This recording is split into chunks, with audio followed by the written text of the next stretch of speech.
வணக்கம் மக்களே, இந்த வீடியோவில் என்ன பார்க்க போகிறோன்னா என்பிஹெச்ஹெச், பிஹெச்ஹெச், ஏஏஒய் ரேஷன் கார்டுக்கு ஒரு முக்கிய அறிவிப்பு வந்திருக்கு.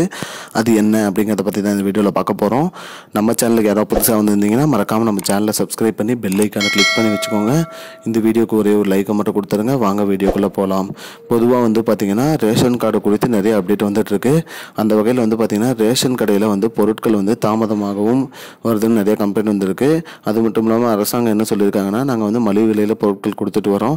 அதாவது பார்த்திங்கன்னா அரிசி, பருப்பு, சர்க்கரை, எண்ணெய் போன்ற பொருட்கள் கொடுத்துட்டு வரோம். இந்த பொருட்கள் தங்கு தடையின்றி வழங்க வேண்டும் சொல்லியிருக்காங்க. இந்த மாதம் ஆகஸ்ட் 31 ரேஷன் கடை இயங்கும் அப்படிங்கிற மாதிரி அரசு தரப்பில் சொல்லியிருக்காங்க. அது மட்டும் இல்லாமல் ரேஷன் கடையில் வாங்குற பொருட்கள் அடுத்த மாதம் முதல் பார்த்திங்கன்னா பேக்கெட்கள் மூலிமா வழங்கப்படும். 1 கிலோ, அரை கிலோ அந்த மாதிரி எந்த இதுக்கேற்ற மாதிரி உங்களுக்கு என்ன கேஜிக்கு ஏற்ற மாதிரி பேக்கெட் மூலிமா வரும். இதனால் பொருளோட தரம் உயரும். அது மட்டும் இல்லாமல் இடையில மாற்றம் இல்லாமல் கரெக்டாக வழங்கப்படும் சொல்லியிருக்காங்க. அது மட்டும் இல்லாமல் கூடுதலாக ஒரு பொருட்களும் ரேஷன் கடையில் வழங்குவதாக சொல்லியிருக்காங்க. என்ன பொருள்னு பார்த்தீங்கன்னா தேங்காய் எண்ணெயும் இனி மாதந்தோறும் வழங்கப்படும் அப்படின்னு சொல்லியிருக்காங்க. அது மட்டும் இல்லாமல் கண் கருவிழி ஸ்கேனிங்கும் வந்துடும் சொல்லியிருக்காங்க. இதனால அரசாங்க தரப்பில் என்ன சொல்றாங்கன்னா, மக்களுக்கு பொருட்கள் வழங்குறதுல அரசாங்க தரப்பு எந்த ஒரு தடையுமே இருக்கக்கூடாது. கைவிரல் ரேகை பதியலை, பொருள் இல்லை, அந்த மாதிரி எதுவுமே சொல்லக்கூடாது. அந்தந்த பொருள் அந்தந்த மாதமே வந்துடணும்னு சொல்லியிருக்காங்க. மேலும் இது போன்ற பயனுள்ள தகவல் தெரியணும்னு நினச்சிங்கன்னா நம்ம சேனலை மறக்காமல் சப்ஸ்கிரைப் பண்ணி வச்சுக்கோங்க.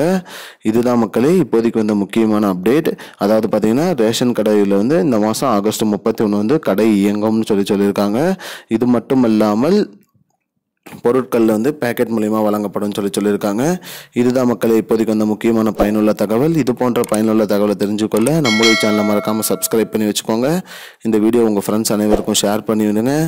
நன்றி மக்களே. I don't understand your jokes, man. Because it's not a joke.